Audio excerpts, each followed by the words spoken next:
የሁሉም ድርጅቶች ፍቃድ መሰረዙ ተገለጸ። በዚህም ውሳኔ በስራ ላይ ባሉትና ቀደም ሲል በይፋ በታገዱት በሁሉም ድርጅቶች ላይ ተፈጻሚ እንደሚሆን ተገልጿል።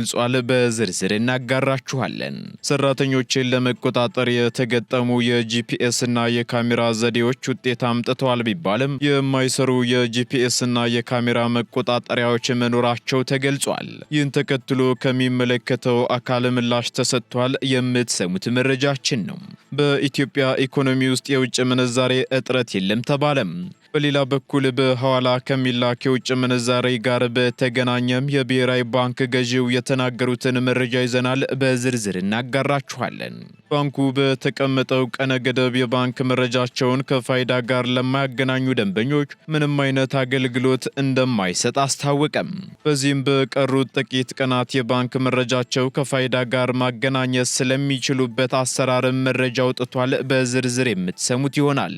ጤና ይስጥልን የተወደዳችሁ የገበያ ሚዲያ ተከታታዮቻችን የታህሳስ 6 ቀን 2018 ዓ.ም ዕለታዊውን የምዕራፍ 2 የምሽት የዜና ዘገባችንን ይዘንላችሁ ቀርበናል። የተመረጡ ምጣኔ ሀብታዊ፣ ማህበራዊና ሌሎች አዳዲስ መረጃዎችን በዜና ዘገባችን ላይ አካተናል። አብራችሁን እንድትቆዩ እየጋበዝን ወደ ዝርዝር መረጃዎቻችን እንሸጋግራለን።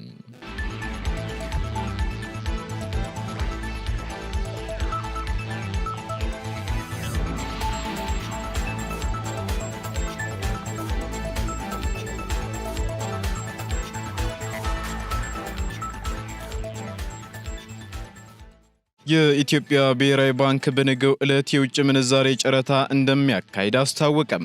ባንኩ በነገው ዕለት ማለትም ታህሳስ 7 ቀን 2018 ዓ.ም በሚያካሂደው የውጭ ምንዛሬ ጨረታ ላይ 50 ሚሊዮን ዶላር እንደሚያቀርብ ገልጿል። በዚህም ነገ በሚካሄደው የውጭ ምንዛሬ ጨረታ ፍላጎት ያላቸው ባንኮች ባንኩ ባስቀመጠው መመሪያ መስፈርት መሰረት ከረፋዱ 4 ሰዓት ጀምሮ እስከ ቀን 6 ሰዓት ድረስ መሳተፍ እንደሚችሉም አስታውቋል። የኢትዮጵያ ብሔራዊ ባንክ የሩብ ዓመት የውጭ ምንዛሬ ጨረታ መርሃ ግብር ህዳር 11 ቀን 2018 ዓ.ም በወጣው መግለጫ ይፋ ማድረጉ የሚታወስ ሲሆን ባንኩ ለዚሁ የበጀት ዓመት ሶስተኛ ሩብ ዓመት የውጭ ምንዛሬ ጨረታ 420 ሚሊዮን ዶላር መመደቡን ማስታወቁ አይዘነጋም።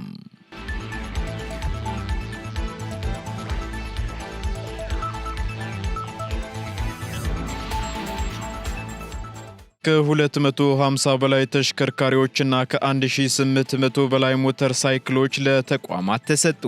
2 ቢሊዮን ብር ወጪ የተደረገባቸው የግብርና ትራንስፎርሜሽንን የሚያግዙ 258 የመስክ ተሽከርካሪዎች፣ 1830 ሞተር ሳይክሎች እንዲሁም 2289 ፓምፖችን ለክልሎች፣ ለከተማ አስተዳደሮችና ለፌዴራል ፈጻሚ ተቋማት መሰጠታቸውን የግብርና ሚኒስቴር አስታውቋል። በዚህም የግብርና ትራንስፎርሜሽን አጀንዳን በማሳካት የምግብ ዋስትናን ማረጋገጥ የሚያስችሉ የተለያዩ ተግባራት በትኩረት እየተከናወኑ እንደሚገኙ የግብርና ሚኒስትር አዲሱ አረጋ ተናግረዋል። ሚኒስትሩ ይህን ያሉት በግብርና ሚኒስቴር የምግብ ስርዓት ማጠናከሪያ ፕሮግራምና የኢትዮጵያ አየር ንብረት የማቋቋም ፕሮጀክት የመስክ ተሽከርካሪዎች፣ ሞተር ሳይክሎችንና የውሃ ሞተር ፓምፖችን ለክልሎች ባስረከቡበት ወቅት ነው። በዚህም 258 የመስክ ተሽከርካሪዎች፣ 1830 ሞተር ሳይክሎች፣ 2289 ፓምፖችን ለክልሎች፣ ለሁለቱም ከተማ አስተዳደሮችና ለፌዴራል ፈጻሚ ተቋማት የተሰጡ ሲሆን ድጋፎቹ በአጠቃላይ ወደ 2 ቢሊዮን ብር ወጪ ከአጋር አካላት በተገኘ የተገዙ መሆናቸውም ተገልጿል። በተጨማሪም የግብርና ትራንስፎርሜሽን አጀንዳን ማሳካት የሚያስችሉ የተለያዩ ተግባራት እየተከናወኑ ይገኛሉ መባሉን ከሚኒስቴር መስሪያ ቤቱ የተገኘው መረጃ ያመለክታል። በተያያዘ ዜናም የግብርና ሚኒስቴር በተያዘው በጀት ዓመት 12 ሚሊዮን አርሶ አደሮች የፋይዳ ዲጂታል መታወቂያ እንዲመዘገቡ ስራ መጀመሩን አስታውቋል። ይህም የግብርና አገልግሎቶችን በተለይም የብድር ስርዓቱን ከዲጂታል መታወቂያው ጋር በማስተሳሰር የግብርና ትራንስፎርሜሽንን እውን ለማድረግ ያለመ ነው ተብሏል። በዚህም የግብርና አገልግሎቶች ከዲጂታል መታወቂያ ጋር እንዲተሳሰሩ መደረጉ በተለይም የግብርና ብድርን በማጎልበት የግብርና ትራንስፎርሜሽንን እውን ለማድረግ ያስችላል ሲሉ የግብርና ሚኒስትሩ አቶ አዲሱ አረጋ ተናግረዋል።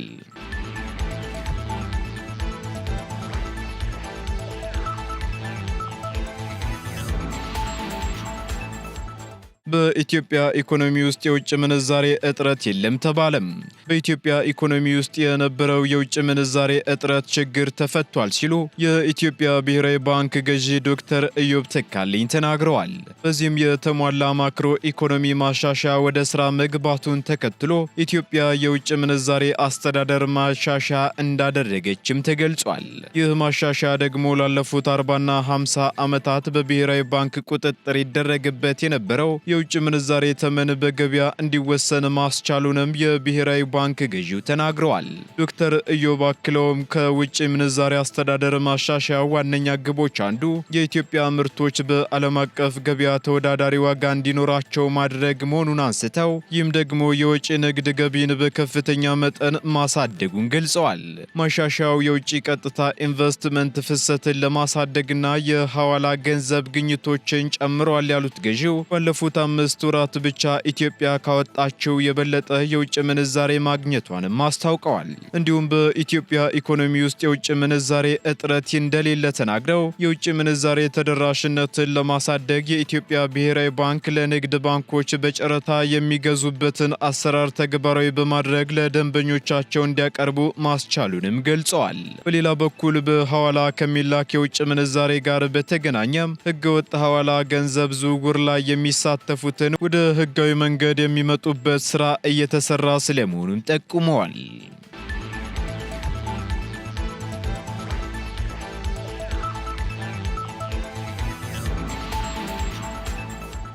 ተሳፋሪዎች ለትራንስፖርት ከ12 ደቂቃ በላይ እንዳይቆሙ እየተሰራ ነው ተባለም። የአዲስ አበባ ከተማ አውቶቡስ አገልግሎት ድርጅት ተገልጋዮች የትራንስፖርት አገልግሎት በመጠበቅ ከ12 ደቂቃ በላይ እንዳይቆሙ ለማድረግ እየሰራ መሆኑን አስታውቋል። በዚህም በደህንነት ካሜራ የታገዘ የመጓጓዣ ስርዓትን በመጠቀምና ዘመናዊ አሰራሮችን በመዘርጋት እየተሰራ መሆኑን የአገልግሎት ድርጅቱ ምክትል ዋና ስራ አስፈጻሚና የኦፕሬሽንና የኢንተለጀንስ ትራንስፖርት ሲስተም ኃላፊ አቶ ደገፉ ገብረ መድህን ገልጸዋል። በተጨማሪም ድርጅቱ የአውቶቡሶችን እንቅስቃሴና አንድ ቦታ ላይ ቆመው የሚያሳልፉትን የጊዜ መጠንና ሰራተኞች የሚያሳዩትን ያልተገባ ስነ ምግባር ለመቆጣጠር ካሜራዎችን እንዲሁም የጂፒኤስ አሰራሮችን መግጠሙን አስታውቋል። ነገር ግን ሰራተኞችን ለመቆጣጠር የተገጠሙ የጂፒኤስ እና የካሜራ ዘዴዎች ውጤት አምጥተዋል ቢባልም የማይሰሩ የጂፒኤስ እና የካሜራ መቆጣጠሪያዎች መኖራቸው ተነግሯል።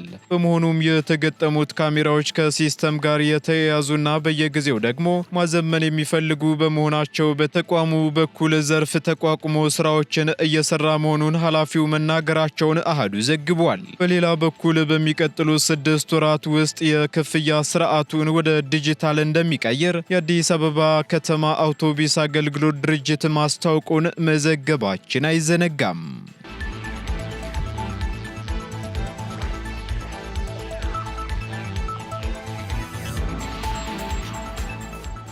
የሁሉም የስፖርት ውድድር ውርርድ ድርጅቶች ፍቃድ ተሰረዘም። በኢትዮጵያ ሎተሪ አገልግሎት ፍቃድ ተሰጥቷቸው ሲሰሩ የቆዩ የሁሉም የስፖርት ውድድር ውርርድ ድርጅቶች የስራ ፍቃድ ከዛሬ ታህሳስ 6 ቀን 2018 ዓ.ም ጀምሮ መሰረዙን አገልግሎቱ አስታውቋል። የፍቃድ ስረዛው በውርርድና በፋይናንስ ዘርፉ ላይ በተካሄደው ሀገር አቀፍ ጥልቅ ግምገማ ላይ ተመስርቶ የሕዝብን ጥቅም ለማስከበር የተወሰደ እርምጃ መሆኑም ተገልጿል። በዚህም መሰረት ውሳኔው በስራ ላይ ባሉትና ቀደም ሲል በይፋ በታገዱት በሁሉም የውርርድ ድርጅቶች በእኩል ተፈጻሚ እንደሚሆንም ገበያ ሚዲያ ከድርጅቱ ያገኘው መረጃ ያመላክታል። ከዚሁ ጋር በተያያዘም በሂደት ላይ ያለው ምርመራ በዘርፉ ውስጥ የተንሰራፋ ህገወጥ አሰራር፣ የፍቃድ ውል ጥሰትና ለብሔራዊ ደህንነት ስጋት የሚሆን ህገወጥ የገንዘብ ዝውውሮች እንዳሉ በግልጽ ማመላከቱም ተነግሯል። በዚህም መሰረት ለስፖርት ውርርድ ድርጅቶችና ሲስተም ኦፕሬተሮች ወይንም አቅራቢዎች ከዛሬ ታህሳስ 6 ቀን 2018 ዓ.ም ጀምሮ በአካል በዲጂታል ወይንም በሌላ መንገድ የሚካሄድ ማንኛውንም የውርርድ ስራ ወዲያውኑ ማቋረጥ እንደሚጠበቅባቸው የኢትዮጵያ ሎተሪ አገልግሎት መመሪያ አስተላልፏል። ሁሉም የገንዘብ ማስገቢያ መንገዶች አገልግሎት መስጠት ማቆም እንዳለባቸው የተገለጸም ሲሆን አዲስ ውርርድ መቀበል ፈጽሞ የተከለከለ መሆኑም ተነግሯል። በተጨማሪም ሁሉም የሰርቨር መረጃዎችን የፋይናንስ መዝገቦችንና የተጠቃሚ መረጃዎችን በጥብቅ ጠብቀው የማቆየት ግዴታ እንዳለባቸውም ያሳሰበው ድርጅቱ ማስረጃን ማጥፋት፣ መቀየር ወይንም ማሸሸት በወንጀል ሕጉ መሰረት እንደሚያስቀጣም አሳስቧል። እንዲሁም የፋይናንስ ተቋማትም የውርርድ ድርጅቶቹን የሽያጭ እንቅስቃሴ እንዳያከናውኑም ጥብቅ መመሪያ ተሰጥቷል። የኢትዮጵያ ሎተሪ አገልግሎት እንደ ተቆጣጣሪና አስፈጻሚ አካል በሕግ በተሰጠው ስልጣን መሰረት ይህን ውሳኔ ከሁሉም መንግስት ተቋማት ጋር በመተባበር በጥብቅ እንዲከታተል ያስታወቀም ሲሆን መመሪያውን የሚጥስ ማንኛውም አካል በሕግ ተጠያቂ እንደሚሆንም አሳስቧል።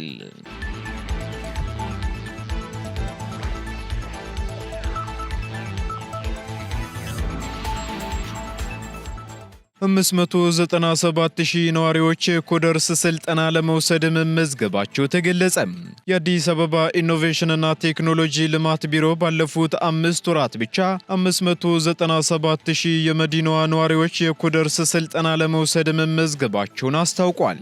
በዚህም በአዲስ አበባ ከተማ ደረጃ 809,251 ሰዎችን የኮደርስ ስልጠና እንዲወስዱ ለማድረግ ታቅዶ እስካሁን 597,000 ነዋሪዎችን ለማሰልጠን ምዝገባ ተከናውኗል ሲሉ የቢሮው ምክትል ኃላፊ ዶክተር ቱሉ ጥላሁን ተናግረዋል። የሰልጣኞቹ ቁጥር ከእቅዱ አንጻር 73 በመቶ መድረሱንም የተናገሩት ምክትል ቢሮ ኃላፊው በቀጣይ ስልጠናውን እየወሰዱ ያሉ ሰልጣኞች ደግሞ ስልጠናውን እንዲያጠናቅቁና ሰርቲፊኬትም እንዲይዙ ይደረጋል ብለዋል። በተጨማሪም በቀሩት ወራት ደግሞ የተያዘውን እቅድ ለማሳካት እንደሚሰራም የተገለጸ ሲሆን የመንግስት ሰራተኛውን በስልጠናው በመሳተፍ ተጠቃሚ እንዲሆንም ጥሪ ቀርቧል። እንዲሁም ተቋማት ሰራተኞቻቸውን ስልጠናውን እንዲሰለጥኑ ከሚያደርጉት አስተዋጽኦ አንጻር በቀጣይ የተሻለ አፈጻጸም ያላቸውን እውቅና የመስጠት ስራ ይከናወናልም ብለዋል። በጠቅላይ ሚኒስትር ዶክተር አብይ አህመድ ይፋ የተደረገው ይህ የ5 ሚሊዮን ኢትዮጵያውያን ኮደርስ መርሃ ግብር በኢትዮጵያ መንግስትና በተባበሩት አረብ ኤምሬቶች ትብብር የተጀመረ የዲጂታል ስራ ክህሎት ማሳደጊያ ፕሮጀክት መሆኑ ይታወሳል።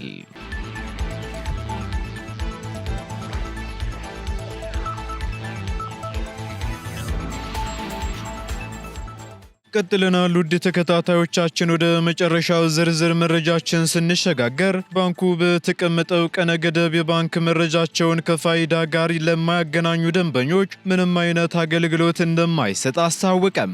የኢትዮጵያ ብሔራዊ ባንክ የባንክ አገልግሎቶችን ለማግኘትና ሂሳብ ለማንቀሳቀስ ሁሉም የባንክ ደንበኞች የባንክ መረጃቸውን ከፋይዳ ዲጂታል መታወቂያ ጋር ማስተሳሰር እንደሚኖርባቸው የሚደነግግ መመሪያ ህዳር 25 ቀን 2018 ዓ.ም ማውጣቱን ያስታወሰው የአብሲኒያ ባንክ በተቀመጠው ቀነ ገደብ የሂሳብ ቁጥራቸውን ወይንም የባንክ መረጃቸውን ከፋይዳ ጋር ለማያገናኙ ደንበኞች ምንም አይነት አገልግሎት እንደማይሰጥ አስታውቋል። በመሆኑም አዲስ አበባ፣ ሐረርና በድሬዳዋ ከተማ ውስጥ የሚገኙ ደንበኞች እስከ ታህሳስ 30 ቀን 2018 ዓ.ም ድረስ የባንክ ሂሳባቸውን ከፋይዳ ዲጂታል መታወቂያ ጋር ማጣመር እንዳለባቸውም ገልጿል። በተጨማሪም በሁሉም ክልሎች ባሉ የዞን ዋና ከተሞች የሚገኙ የባንክ ደንበኞች ደግሞ እስከ ታህሳስ 8 ቀን 2018 ዓ.ም ማስተሳሰር እንደሚጠበቅባቸው አሳስቧል። በሁሉም ክልሎች ባሉ የወረዳ ከተሞች የሚገኙ ደንበኞች ደግሞ እስከ ጥር 30 እንዲሁም ደግሞ በሁሉም ክልሎች በሚገኙና ከወረዳ ዋና ከተሞች በታች ያሉ ከተሞችና የገጠር ወረዳዎች እንዲሁም ቀበሌዎች ውስጥ የሚገኙ ደንበኞችም እስከ መጋቢት 30 ቀን 2018 ዓ.ም ድረስ በአቅራቢያቸው ወደሚገኝ አብሲኒያ ባንክ ቅርንጫፍ በመሄድ ወይንም በቀጣይ በስልካቸው በሚደርሳቸው የጽሑፍ መልእክት ላይ ያለን ሊንክ በመጫን ባሉበት ቦታ የፋይዳ ዲጂታል መታወቂያ መለያ ቁጥርን በመጠቀም የባንክ ሂሳባቸውን ከፋይዳ ዲጂታል መታወቂያ ጋር እንዲያጣምሩ ጠይቋል። አብሲኒያ ባንክ አክሎም በተጠቀሰው የጊዜ ገደብ ውስጥ የባንክ ሂሳብ ቁጥራቸውን ከብሔራዊ መታወቂያ ጋር ለማያይዙ ደንበኞች ምንም አይነት የባንክ አገልግሎት መስጠት የማይችል መሆኑን ገበያ ሚዲያ ባንኩ ካወጣው ማሳሰቢያ ተመልክቷል።